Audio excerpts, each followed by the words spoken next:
சரின்னு. காலத்தின் கட்டாயத்தில் என் கனவை துளைத்தேன். என்னவர்களின் நலனுக்காக என் பாதையை மாற்றி அமைத்தேன். கனத்த இதயத்தோடு விரும்பாத பல வேலைகளை விதியென்று செய்திருந்தேன். வாழ்வை வெறுத்து வழி காணும் போதெல்லாம் என் குடும்ப நலனுக்காக என ஆறுதல் அடைந்தேன். என்னவளின் பிரிவை கூட இயல்பாக எடுத்துக்கொண்டேன். என் தியாகத்தினால் பலரின் சோகத்தை துரத்தி அடித்தேன். இத்தனைக்கு பிறகும் இடிந்து போவேனே தவிர ஒருபோதும் துவண்டு போக மாட்டேன்.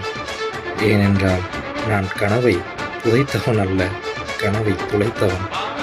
நிலை மாறியவுடன் மீண்டும் கனவை தேடிச் செல்வேன். நிச்சயம் வெல்வேன். காலம் மாறும்.